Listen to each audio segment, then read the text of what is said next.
So Dylan, tell me about this scam that you fell Oh into. yeah, so I was so excited too. It kind of broke my heart a little bit. Oh. So I had somebody reach out to me through Instagram. I posted a self-portrait recently in a style that I liked, and somebody reached out to me and they're like, "Hey, can you draw me?"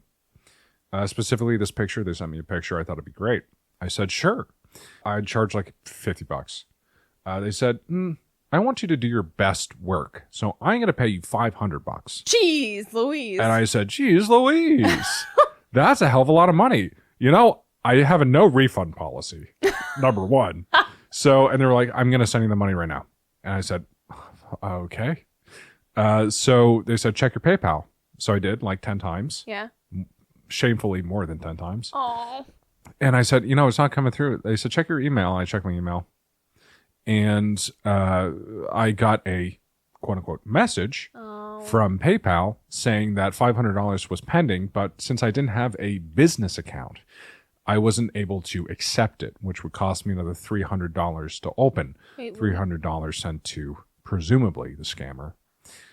So I immediately looked it up and it said, "Oh, this is a very common scam." Oh. So I replied to them, "Oh, I see. This is a scam. Okay, goodbye." Fuck you.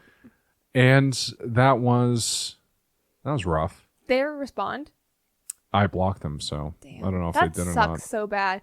Like I told Dylan, fucking scam a politician or some shit. Yeah. Like, don't scam a budding artist who's talented. Like, get Thank the you. fuck out of here. Scam someone who actually deserves it. Genuinely. Like, get the fuck out of here. That sucks. Yeah, scam like an old person, all right? Yeah. Scam me. Oh, no. Oh, no. But that wasn't even the... I honestly, though, something much worse almost happened. Which was? So I parked my car, Bed my bugs. beautiful 2013, not bed bugs this Please. time. Not bed bugs / fleas / spider beetles. Maybe. This time. I parked my beautiful 2013 Nissan Juke in gunmetal gray outside of my apartment complex on the side street, thinking nothing of it. Oh, no. I come out the next day, and what is lying maybe not even a few feet in front of the car, but an enormous fuck off branch. Probably in excess of 40 pounds. Oh, my just gosh. lying on the cement in front of where my car was parked. This close. Yeah. And I went up to it and I was like, well, you have bad luck, you have good luck, and it really is a little bit of both in this beautiful Yeah. life. And I'm Jeez. so grateful for every moment. Damn. That's crazy. Truly. That's wild. What is going on with you? Nothing much. I have been into the throes of wedding planning. Uh-huh. I love it. I think it's fun. Besides the anxiety that I have, Sure. the crippling anxiety that I have about spending money, Uh-huh. no matter whose it is, Yeah. I'm having a great time. If you Besides need that. me to lend you some cash, I'd only have like a 400% interest rate. Dylan, what if I ask you to open up a PayPal business account? But it'll only cost you $300. That seems like a pretty good deal. See? And I got $500? That's a $200 profit. Yeah, absolutely. You pay me first, though, because again, you can't access the money. Yeah. Yeah. Not being able to access money has been most of my problems in my life. Yeah, things are going swell. Oh, there was recently a conundrum with my upcoming trips that I had to sort out. Mhm. It was an emotional roller coaster this week. So I'm going to Kenya. If you have not heard, I'm very excited. I'm very excited to meet the communities that we've impacted and just like get to see them. The communities. Yeah, there's two. Oh, okay. I see. There's two. There's the one that we've completed the project for, and then there's one that we are starting a new one for. Oh, neat. Yeah. So we'll get to see the finished one, and then we'll get to see the new one as well. That's in progress. How about that? Yeah. How about that? There's also a safari that we're going on. Apparently, it's like 9 hours. Holy fuck. Yeah. 9 hours? But here's where the problem The lies. animals are going to get tired. They're gonna get so sleepy. I Yeah. hope so. I'll just be a little sleeping, Oh, little guys. a little upward in a tree. Sorry, I got to cough my lungs out real quick. That's coughing your lungs out. Yeah. Have you heard me with bronchitis? I only have 2 lungs. Yeah, your bronchitis is a family curse. Yeah, it is. You should see... Madam Zeroni. You need to see a Zeroni. I will carry her up the mountain. You really need to. I will. Honestly, Madame Zeroni still at the bottom of the mountain, has been for a long time. You need to carry Madame Zeroni up the mountain. Fucking drag her. She's ornery though. She's mean. She's kicking and screaming the whole way up. But yeah, so the trip that I had already planned is set to depart on Friday at 9:30 a.m. in Philly. And this trip to Kenya just happened to fit perfectly where I'd be arriving Thursday in the afternoon. Well, my flight got moved. Oh, fun. So my flight, no, not fun. So I would then be staying an extra night in Kenya, which means I have a Thursday flight, which means I would not get back to the United States until 7:30 a.m. in JFK. And I need to be in Philly at 9:30. Oh. So yeah, no, not fun. I see. So I was like, I can't go on this trip now. I just got my vaccines. I was inoculated. Yeah, if anything, you're healthier. I'm healthier. I am so vaccinated right now. Protected. So protected against every possible thing. Yeah. And then they're like, okay, well, we were able to switch to your flights, but you're gonna miss the safari. And I was like, okay, that really sucks, but I'm still getting to go there for the main purpose that we're there for, and to the communities. It's still gonna be really, really amazing. Sure. Literally just today, as I logged onto the call to talk about the project, Bree, the person who's coordinating all this, she's like, hey, not even 5 minutes ago, they were able to fix your flight. Hey, so how about that? I know. I'm so excited. So yeah, I'll be getting back at the appropriate time. Very nice. I was meant to. And yeah. Hell yeah. What animals do you want to see? A tiger. Immediately. A but tiger. Yeah, I think tigers are Asian. Asia. Yeah. So but I would love to see one. Maybe if it can catch a flight as well. You'll be able to see a tiger. It works for me. Mm-hmm. They can do it. What other animals that are actually in Africa? A lion. A lion, an elephant, and a giraffe. Give me those three, and I'll be a happy camper. Okay. Give me one of them, and I'll be a happy camper. Nice. Elephants are so beautiful. They are. That's the thing. Like, big balls. I've been on a safari in Disney. Does that count? Probably not. Probably not. It depends. Depends. You can go, like, there's a local, like, wildlife preserve. Yes. Thing near us, like Tobias. I'm sure you can safari certain things there. Safari is now a verb. It's a light safari. Uh-huh. But, like, to see them in their natural habitat where they're meant to be. Something about that is just, like, so special and poignant. Truly. Yeah. Yeah.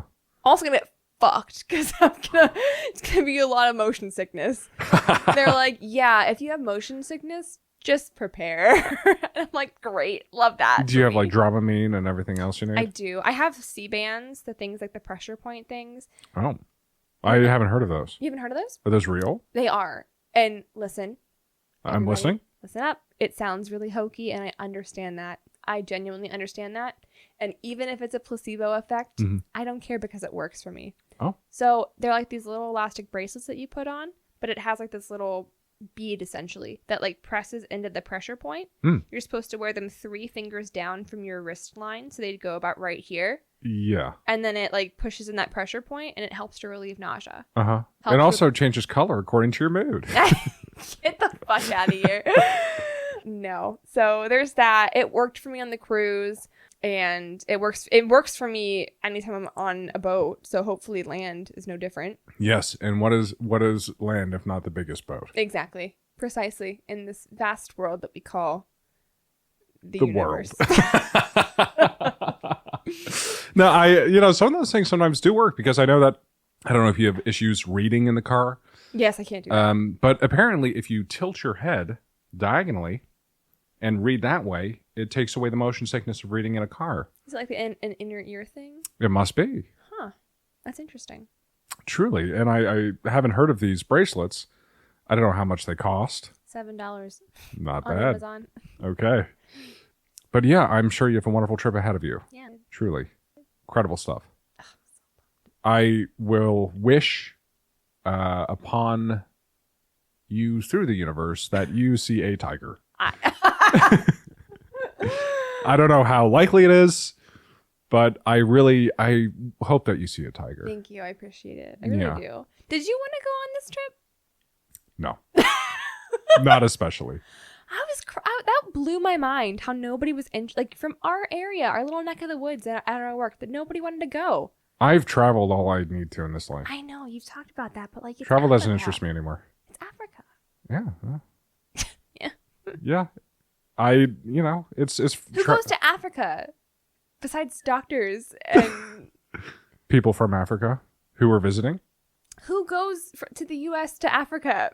To be more specific. You do. I do now. Now you can count yourself among the very few who are have the pleasure of going to Africa. Yeah. I don't know. We've talked about this in past Yeah. episodes, but I traveled a lot when I was younger.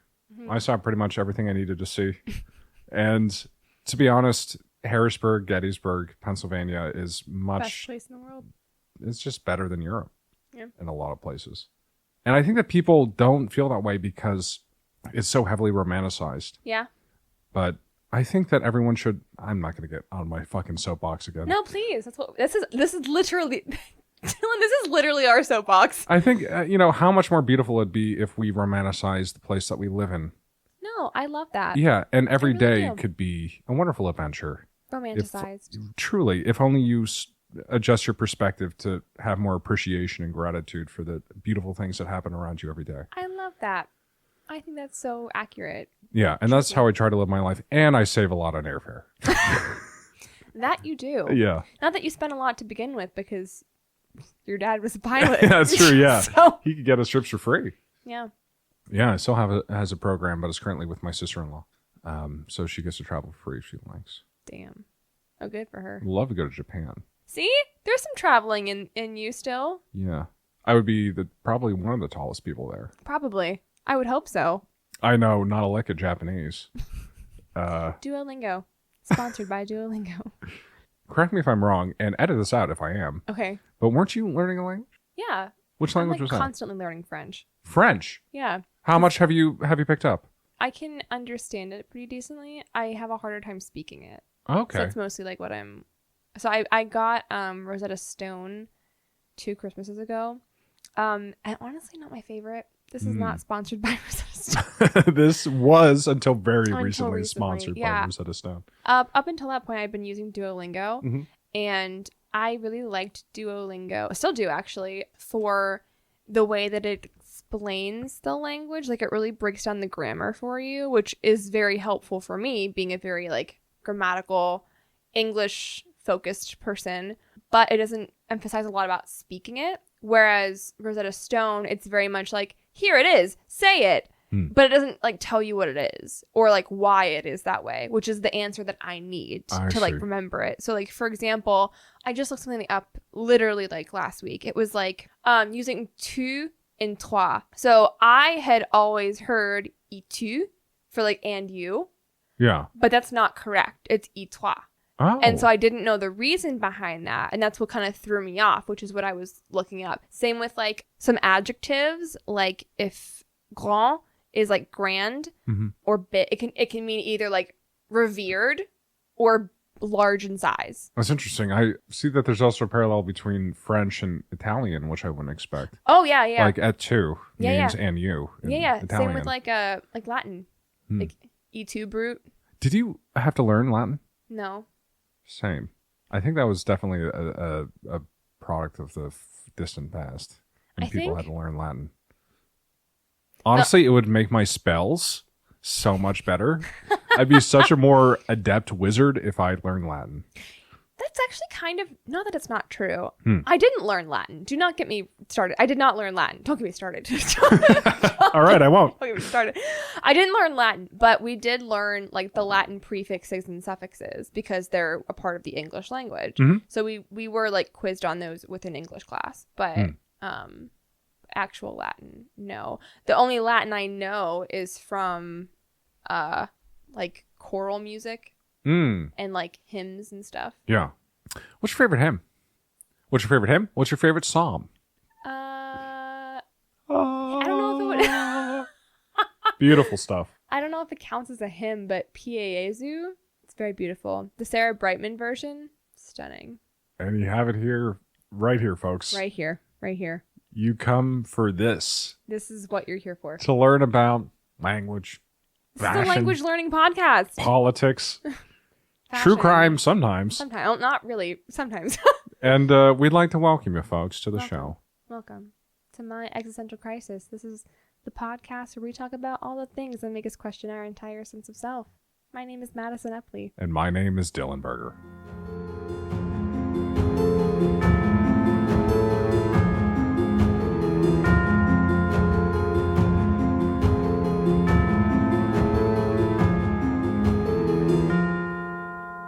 Well, Dylan, this is the second part of the John Wayne Gacy story.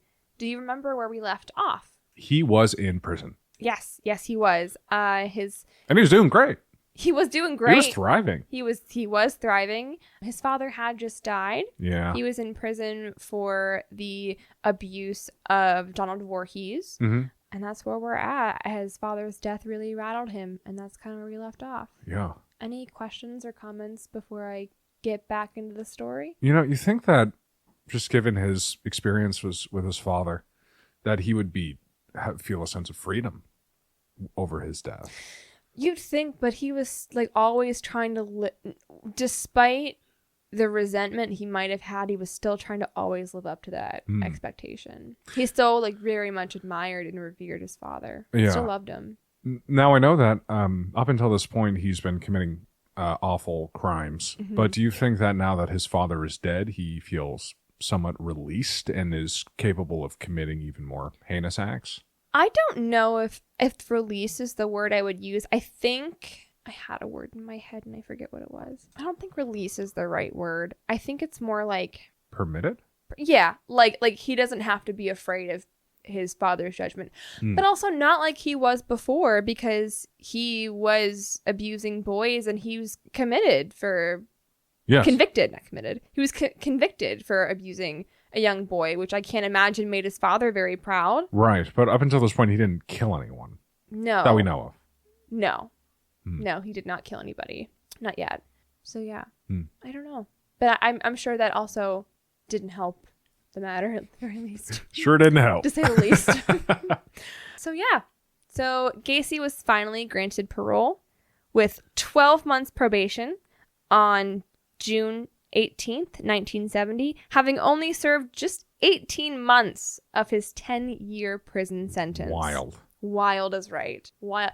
And that was pretty average for that penitentiary, from what people had said. They usually only served a very short amount of time, not just because of like good behavior or anything, but because they just needed the space.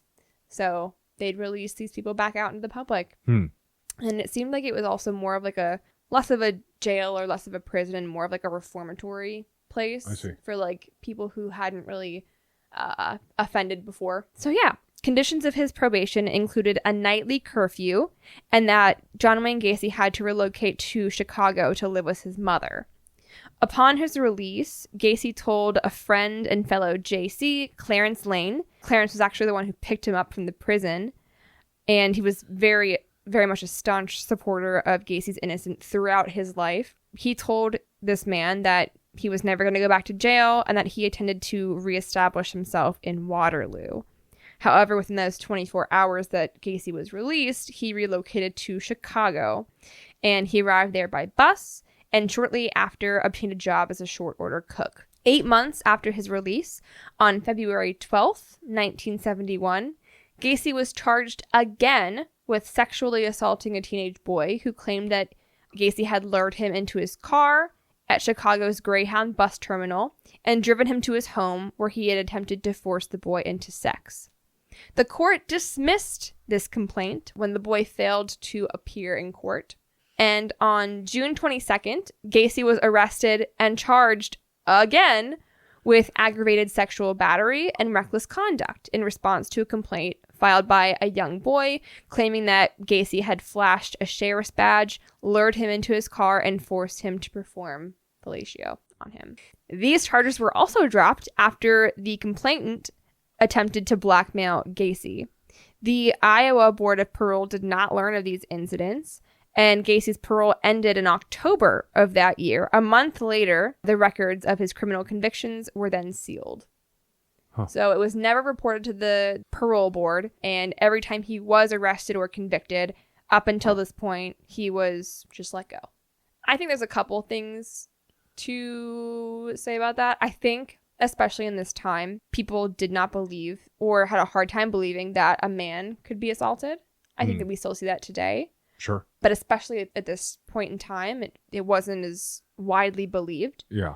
And also, if we think about just the criminal database that we have now that we didn't have then, it's not like you can just put Gacy's name in the internet and like see his other past convictions. Like you'd have to physically know where he was from. You'd have to know who to call. You'd have to know it was reported.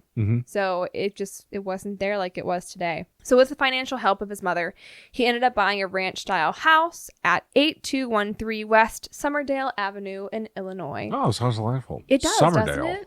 Summerdale. He was very active in his local community. He was very helpful towards his neighbors. He willingly loaned his construction tools and plowed snow from the neighborhood walks free of charge. He was restarting his life. In August 1971, shortly after him and his mother moved into the house, he became engaged to Carol Hoff, whom he had briefly dated in high school. And from the way it was described, it wasn't necessarily like a love match or even a love connection, but more of like a business proposition. Oh. He cared for her. They had dated. They liked each other at least. And he cared for her, and he felt like he could help to take care of her and her children. And she needed the help. She could use someone to care for and to be cared for. So they got married. They ended up moving into the house together. Gacy's mom moved out, and they were establishing their new lives together as this little cookie cutter patchwork family. Sounds very practical. It does. And it was. It was very practical. It was very lucrative.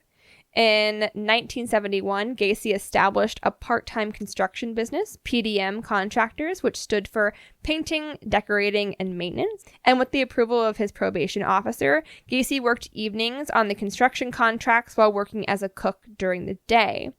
Initially, he just did minor repair work, but later he expanded to include projects such as interior design, remodeling, and landscaping. Carol and John were married on July 1st, 1972, and in mid-1973, Gacy quit his job as a cook so that he could fully commit to this construction business, PDM. And much of PDM's workforce consisted of high school students and young men. Gacy would often proposition his workers for sex or insist on sexual favors in return for lending his vehicles, financial assistance, or just getting promotions within the company. He also claimed to own guns, once telling an employee, "Do you know how easy it would be to get one of my guns and kill you? And how easy it would be to get rid of your body?" All right, back to work. Yep, basically.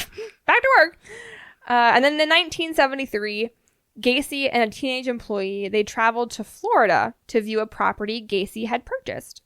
While there, Gacy raped the employee in their hotel room.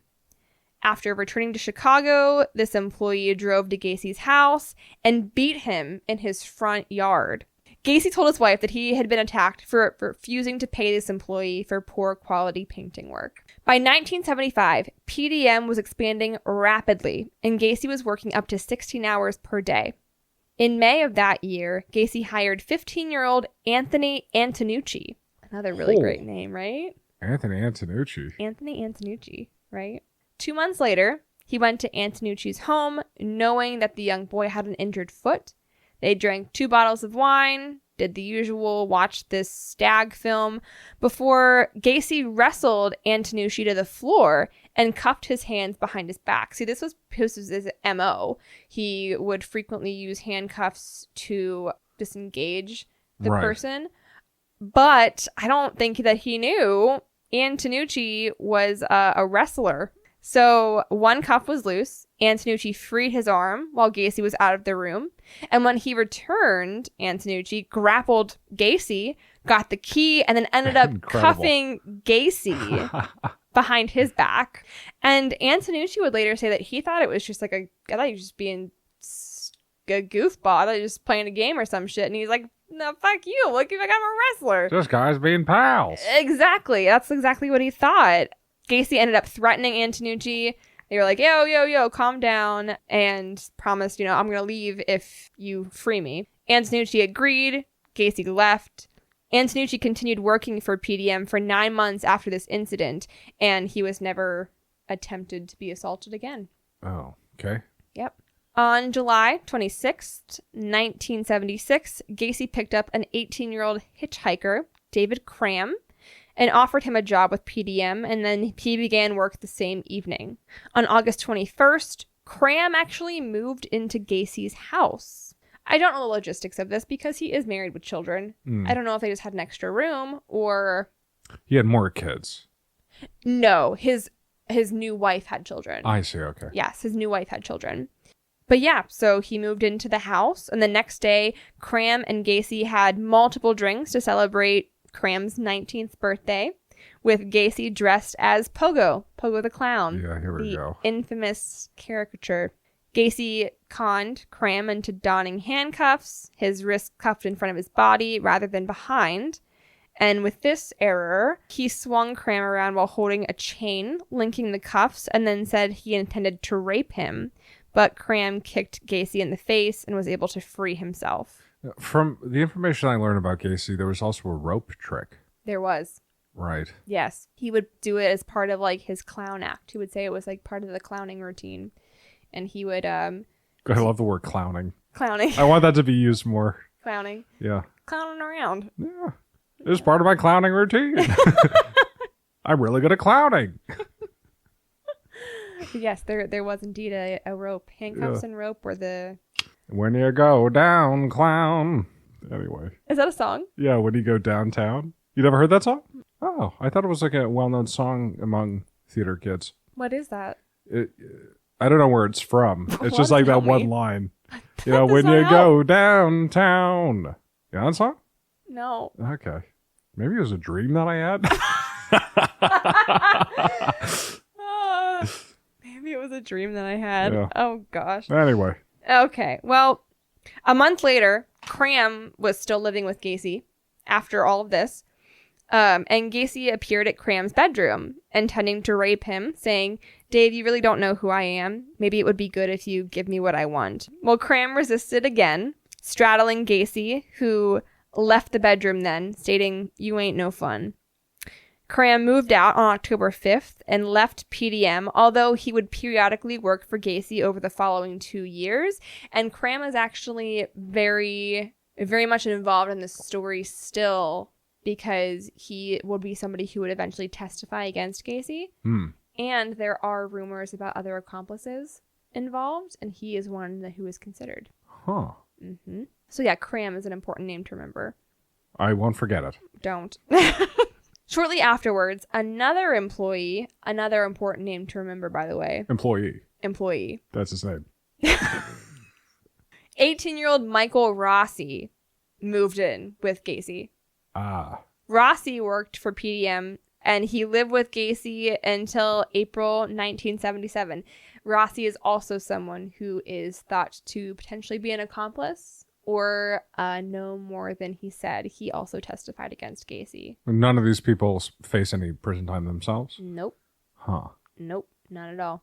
3 years into their marriage, in 1975, Gacy told his wife that he was bisexual. And I also want to call back to earlier in the last episode when he was describing about how he determines that, how it's just like he just, with whatever, whoever, doesn't matter. It's just an act. There has to be love involved. There doesn't have to be love involved. There doesn't have to be love involved. Yes, that's the reason why he's saying he's bisexual, because his definition is that there's no love involved. You're just doing it to do it. It's just about the act of doing it, not about the connection with somebody. So yeah, he told his wife he was bisexual according to his definition. And then after the couple had sex on Mother's Day that year, he told her that would be the last time. On Mother's Day? Yeah. Happy Mother's Day. Hey, it's coming up. I hope he said that to her when he was finished. Happy Mother's Day. Happy Mother's Day. All right. That's it. That's it. He began spending most evenings away from home, only to return in the early morning with the excuse that he had just been working late or conducting business meetings. Carol observed Gacy bringing teenage boys into his garage in the early hours and also found gay pornography and men's wallets and identification inside the house. He was going to return them. Yeah, absolutely. Yeah. Absolutely. He didn't know how they got there. Yeah, man's never found so many wallets on the ground. Yeah, I didn't know. So she confronted him about these items, and he angrily informed her that it was none of her business. And after a heated argument, Carol was like, I'm out. I've got to get a divorce. This is fucked. So please wait until Father's Day. At least. Kind of. So they agreed, and she continued to live at the house until February. So not quite Father's Day, but she did keep living there at least. And the divorce was decreed on the false grounds that Gacy was having an affair with women, not men. Okay. Most likely to avoid shame, but that was then finalized. So Carol is gone. She's moved out. Gacy's divorced for the second time. He is now a single bachelor alone in his large ranch house. Through his membership at a local moose club. Comes back. Little Fez.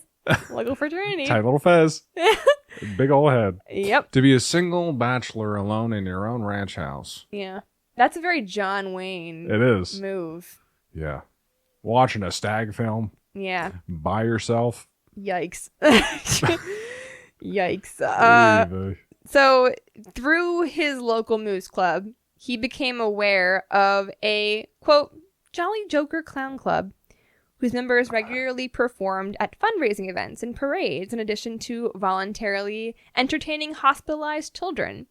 So in late 1975, he joined this clown club and created his own characters. He had Pogo the Clown and Patches the Clown, devising his own makeup and costumes. He described Pogo as a happy clown, whereas Patches was a more serious clown.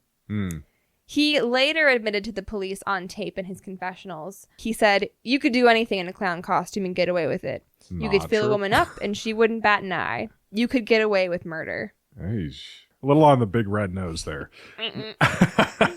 Now, correct me if I'm wrong, but thank you. To my memory, the clown costume makeup was very jagged, whereas most clown costume makeup tends to be more soft-edged. Yeah, it was a little sharp. Mm-hmm. It was a little sharp. If you look at the cover of the Confessions of a Killer, the John Wayne Gacy tapes, it has like a kind of a split view. You have Pogo the Clown on one side with his jagged smile, and then you have John Wayne Gacy's face on the other side, and it's kind of like merged together. Yeah, I remember seeing that. Yeah. It is a little jarring. I mean, I personally, I think all clowns back in that day were jarring. Have you seen Halloween costumes back in the day? No, not really. Fucking. Do you have any issues with clowns? I don't. I think clowns are fine. I don't have any ill will against them. I think if you're just being a weirdo, I'm gonna have an issue with you. Clowns are fine. They go to college like the rest of us. Yeah, right? They work really hard. They work their asses off. And get no respect. No respect at all. I'm a clown. I got no respect. Oh gosh. So yes, that is probably what he's most known for. And it was a very small part of his life, but it was very sensationalized. You know, we have all the killer clown shit from. Is that where it's from? Yeah. Huh. Yeah, that's pretty much what started it. What it kind of inspired it. Yeah. I'm sure there were ideas of like sinister clowns before, because you have like this very innocent idea of a clown and then how like scary that can be. But like the whole the popularization of it was definitely from him. I mean, even their resurgence back in like 2016 or some shit. Remember that? Yes, I do. And people were like hiding in forests and stuff. Yeah. One of my favorite jokes is a clown joke. Hit me. You've definitely heard this before. Uh-oh. So there's a guy and he goes to his doctor. He says, "Doctor, I've been feeling so depressed recently. Oh, I know this one. I feel so sad. I just can't seem to find any light in my life anymore. I'm anxious all the time. I'm just down in the doldrums." And the doctor says, "Well, you know, you should go see Pagliacci, the clown. He's in town this weekend." And the guy says, "Doctor, I am Pagliacci." I am Pagliacci. I do love that one. It's pretty good. Pagliacci's from an opera, if you don't know. There's lore behind that. He's a sad clown. Some Pagliacci lore for you. Yeah. Doctor, I am Pagliacci. Doctor, I am John Wayne Gacy. Yikes. Oh, dear. Okay. Well, Gacy as Poggies, or whatever the fuck it was called. Poggo. Poggies. Which is a good name for a clown. Poggies the clown. Gacy didn't earn money from his performances, very rarely at the very least, and said that acting as the clown allowed him to regress into childhood. He performed as both Pogo and Patches at numerous local parties, political functions, and hospitals. And he also entered the local democratic politics, initially offering the use of his employees to clean party headquarters at no charge. Politics is a great place for clowns. Look at today. Look at our government today. It's fucking fucked. Look at the government's fucking fucked. Oh, everything gosh. today is just so fucked. Tell it how it is, Madison. Well, Gacy was awarded with an invitation to serve on the Norwood Park Township Street Lighting Committee. Oh, okay, What? Gotcha. What? I thought you said you were going to say street cleaners. That's what I thought I was going to say, too. That's what I did say, and that was a mistake. The Street Lighting Committee earned the title of Precinct Captain. Oh, okay. In 1975, he was appointed the director of Chicago's annual Polish Constitution Day Parade. Wow. And through his work with the parade, which he would supervise until 1978, Gacy met and was photographed with First Lady Rosalind Carter, wearing an S pin, indicating that he was a person given special clearance. And this event later became a great embarrassment for the United States Secret Service. Yeah, not one a of good look. many. Not a good look. And again, he was doing really well for himself. From 1974 to 1978, he would host these huge themed annual summer parties, like Pig on a Spit. Like, these events were attended by up to 400 people, including politicians and business associates. And by 1978, his contracting business was over $200,000 in annual revenue. All that to say that not only was John Wayne Gacy a wealthy, respected member of the community, but he had community and political ties. So with all of that background context, basically two episodes worth, we're going to get back to the Piest story. Oh. The thing that kind of cracked everything open. Wrapping back around. We are. So initially... Got a little taste of the Piest. A little piece of the piece, if you might say. If you do say, whatever the fuck I just said, I don't know. I'm dying. No one cares. Nobody cares. Shut the fuck up, Dylan. Okay, I'm fine. So the police initially suspected that Gacy was holding Piest hostage in his home, and they were able to obtain a search warrant on December 13th, which was 2 days after Piest went missing on the 11th. Yeah. During the search, they did not find Piest. However, they did find several suspicious items, including several police badges, a starting pistol, a syringe and hypodermic needle, handcuffs, books on sexuality and pedophilia, pornographic stag films, capsules of amyl nitrate, which is a drug used for angina, but was frequently abused as poppers, which cause a high, a dildo, a 2x4 with 2 holes drilled into each end, bottles of Valium and atropine, which is an anxiety medication and a medication for pesticide and nerve agent poisoning, but it could be dangerous for people. Several driver's licenses, a blue hooded parka. To remind you, Robert Piest was wearing a blue hooded parka. Ah, I see. The day that he went missing. And underwear too small to fit Gacy. But he tried anyway. He tried. They also found a class ring engraved with the initials JAS and a Nissan pharmacy photo receipt in the trash can. Remember that photo receipt? Yes. Kim had put the photo receipt into the blue parka. Yep. There was also a 30-inch section of nylon rope. Okay. Hence the rope trick. You know how I said that the clowning part was a very small aspect of his life? Yeah. It wasn't. Because when the detectives searched the home, they described Gacy's eclectic decor taste. Did he have clown decor? Yes. He had a tiki bar. That's pretty cool. And the walls were covered in different paintings of clowns. That's not great. And there were other clown decor, like statues and masks and things like that. After these discoveries, not the clown stuff, just the other creepy stuff, Gacy gave no explanation for them. I mean, what can you really say? Underwear that's too small. I grew. I'm a growing boy. But like, what is the fascination with clowns exactly? Do you think is it hiding behind like the image of somebody more socially acceptable? That might be it. It might be that. It might be maybe they genuinely brought him happiness. Maybe he was lacking that, and it genuinely. Maybe he liked that it reminded him of being able to put that mask on and be able to do and act more freely. Yeah. Yeah, I don't know. But yeah, he didn't give any explanation for these items, but the items were also not enough to charge him with any crimes. So it should be. They should be. I mean, if you have clown decor in your home, that's 25 to life. That is a misdemeanor at the very least. Look out, people. They did confiscate his Oldsmobile and some other work vehicles from PDM. And surveillance teams continued to monitor Gacy as the investigation continued. It was very apparent that Gacy became very quickly aware of the detectives following him. So he would like crazily try to lose them in like streets. He would just drive like a maniac. So the detectives were like, hey, we're just going to knock on his door, let him know that we're following him so he knows. And then we're just going to stick with him every step of the way. And that seemed to work, actually. He still drove a little bit crazy. Gacy was always on the go, saying he had things to do. So he really did run the detectives around town. Wherever he went, they went too.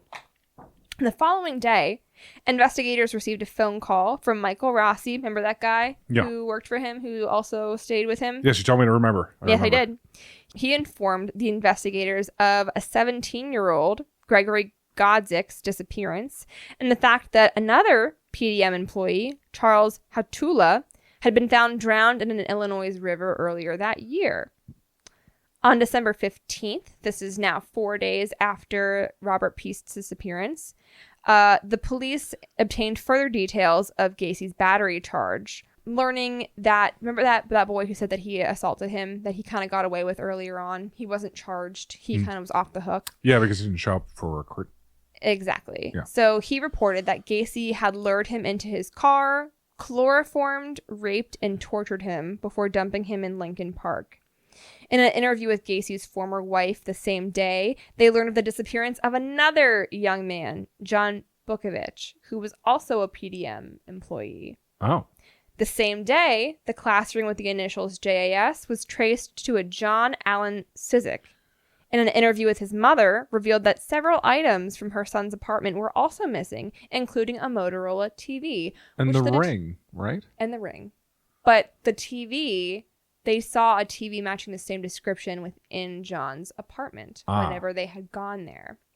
I see. So now they're trying to get another search warrant. By December 16th, Gacy was becoming very friendly with the investigators. He thought that, like, if he could win them over with his charm and personality, they'd back off. He would invite them to join him for meals in restaurants and occasionally for drinks in bars or even inside his home.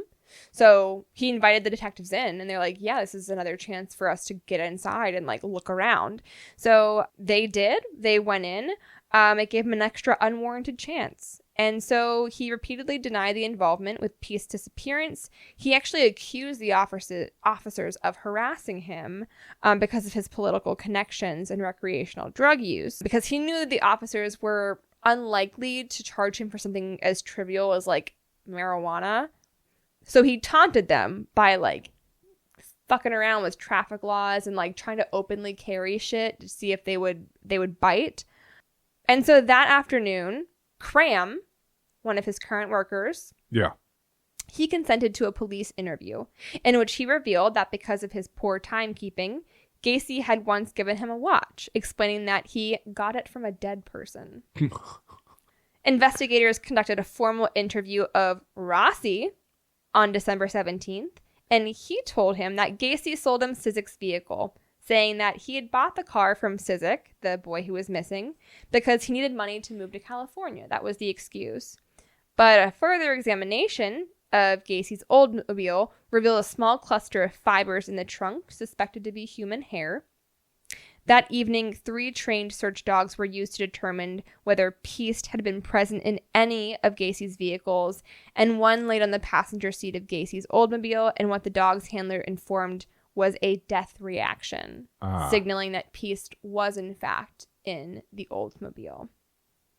What does a death reaction look like? I think it's laying down. Like the dogs signal when there's a dead body. Oh. Like the dogs can signal whenever a body is present, like somebody was there that they're tracking. But then also if it's a dead body, they signal something special. Interesting. Mm-hmm. I had no idea. Yeah. Yeah, it's pretty sick. Dogs are pretty awesome. They play dead. That'd be cute. Yikes. Oh, no. Oh. So that evening, Gacy invites the detectives over to a meal. And then he invites them to another restaurant, and he's discussing his business, his marriages, his clowning. And during the conversation, Gacy remarked, clowns can get away with murder. Which is honestly the watch thing, the getting away with murder thing. To the detectives? Yes. That he invited to breakfast. Do you think he was smug after he said that? Absolutely, he was. Or do you think he caught himself and he was like, oh. No, fuck. I think he was smug. I think he was like, you have nothing on me. I can say anything I want. Just like he was taunting. He's very arrogant, very narcissistic. But by December 18th, the constant surveillance was really getting to Gacy. He started to be a little bit more unhinged. He started to show the strain a little bit more. He was unshaven. He looked tired and anxious and was drinking very heavily. So that afternoon, he drove to his lawyer's office to prepare a civil suit against the police, demanding that they cease their surveillance. The same day, the Nissan Pharmacy photo receipt found in Gacy's kitchen was able to be traced back to Kim.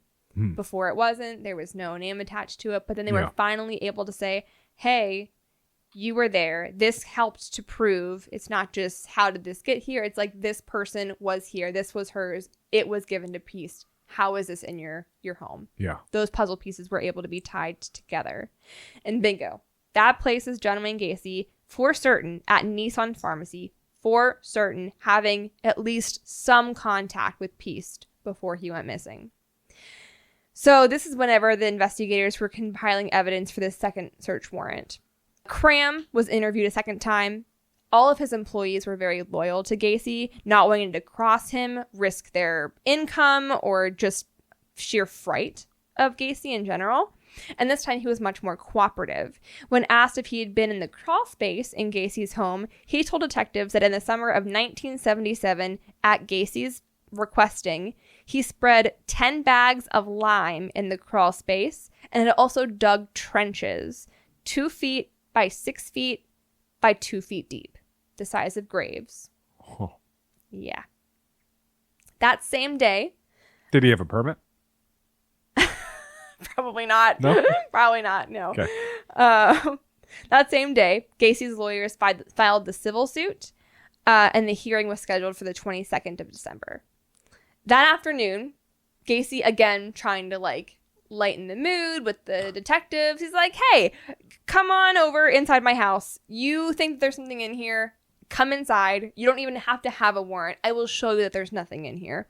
So he invites them inside. They're talking, trying to get more access to the home. One of the detectives is like, hey, I need to use the bathroom. Where is that? So the second detective is distracting Gacy. This guy goes down the hallway, peeks into the room. He's trying to quickly scroll down the serial number of the Motorola TV that he saw in his bedroom, trying to pin him for at least Cizik, that guy who went missing. Yeah. And then he goes to the bathroom like he was supposed to be doing. He's looking around there. He doesn't see anything. And so he's about to give up. And he's like, well, he flushes the toilet, signaling like, hey, my fake bathroom usage is over. And then the heat kicks on. And as soon as the heat kicks on, he said he smelled decaying flesh. It's a smell that people will always say that if they smell it once, you're never going to forget it and you know what it smells like. Yeah. And that's what it was. It was coming from his house. So that was it for him. He was like, we've got this. We've got the TV. Like, We've got all of this. And the officers who had previously searched Gacy's house didn't notice it because it was cold. So if that heat didn't kick on, it might have been a while. We don't know if we would have gotten Gacy. So on the evening of December 20th, Gacy drove to his lawyer's office to attend the scheduled meeting for his civil case. And Gacy appeared anxious, disheveled, intoxicated. He was immediately asking for more alcohol. Sam Amarante is his lawyer. That's going to be an important name to remember, too. It's more important in the Tapes of the Serial Killer if you watch that, but it is important later for the trial, at least. But they were good friends. Like, he actually personally called the police department. Was like, what are you doing? Like, you've got the wrong guy. Like, not as a lawyer to John Wayne Gacy, as a friend and community member, you've got the wrong guy. Like, can we use our resources somewhere where they're better suited? Like, he fully believed in Gacy. But at this point, he was starting to doubt things a little bit. Sure. He just thought he was a good guy. And at this point, he slams the Daily Herald on his desk and says, "You said you knew something that you had to tell me, something important about this." And Gacy picked up the newspaper. He pointed to the front page article that covered the disappearance of Robert Piest and said, "This boy is dead. He's dead. He's in the river." This is then when Gacy proceeds to go on this rambling confession that ran into the early hours of the morning. He told his lawyer about all the people that he had killed. He started off by saying that he was the judge, jury, and executioner of many, many people, and that he wanted the same for himself now. He said he murdered at least 30 victims, most of whom he buried in his crawl space, and disposed of 5 other bodies in the Des Plaines River.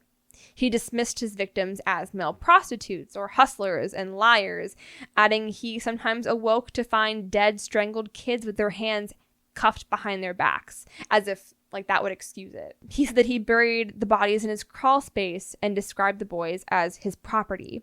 He was actually, when he's describing this, it's so chilling to listen to because he's furious that the police were snooping in what he determined was his business, because in his mind he honestly believed that those boys were his property. At one point he even says that they are his property, so why can he not do what he pleases with his own property and dispose of them as he wishes? He was just, like, so convinced that he is right in this. At some point throughout his confession to his lawyer, he fell asleep because of the alcohol, and his lawyer immediately arranged a psychiatric appointment. And as soon as Gacy woke up, Amarante is like, "You just told me all these things, like, where are you going?" He's like, I got stuff to do, I'm leaving. So Amarante's trying to call him back out of his office. Gacy leaves. He speeds off in his car. The investigators are there. They didn't follow him into his lawyer's office, but they're still there tracking him. They speed off after him, trying to figure out where he's going. Gacy ends up going to a gas station. He hands the gas station attendant a bag of weed and is like, "They're coming to get me. I'm dead anyway." Like, what? Like totally spiraling. He then said later on that he was trying to go find friends and family to be with and like say his goodbyes to, and he was acting increasingly erratic. So he said goodbye to a friend. He went to his house. He confessed to his friend who he went to his house to, gave him a hug, ran off. Then he went to his father's grave at the cemetery, and that's where police caught him. They were afraid that he was going to commit suicide. Damn. And they wouldn't be able to catch him. Wow. So they arrested him on the drug charge that they found from the gas station attendant. They were at least able to hold him for that while they put the pieces together of everything else. You know, we talked earlier about trying to find another word for these outside of stories, but what a cinematic conclusion for him to come to his father's grave, and that's when he's captured. Yeah. Wow. Yeah, absolutely. That's a hell of a That's where ride. I can leave things off for now, and we can get to the trial bit later on if you're interested. Yeah, that sounds good. Perfect. Awesome. Well, thank you for hanging in there for part 2 of John Wayne Gacy. Part 3 will come next week, where we'll get into what they actually found in the home, the trial, the investigation, and then some extra stuff that I thought would be kind of interesting to just dig into. Well, thank you for so thoroughly researching this. Yeah. It's been a wild ride so far. I'm glad that you're enjoying it. I hope 100%. it's not too obnoxious. Again, I really wanted to do it justice, and there's so much to tell, and everything feels so important that I didn't want to just like brush over something and then not give it the weight that it deserves. Right. And that's the right way of approaching it. And thank you so much, Madison. Yeah. Thank you guys.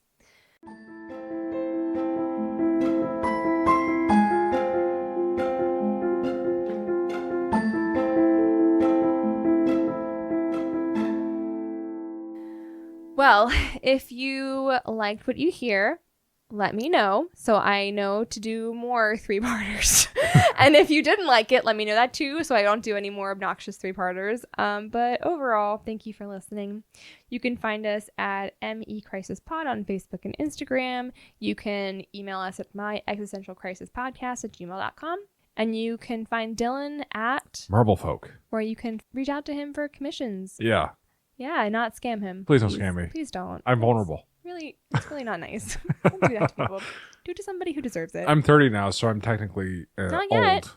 I'm a vulnerable senior man. So please. Will you be 30 by the time this comes out? When is it coming out? 2 weeks?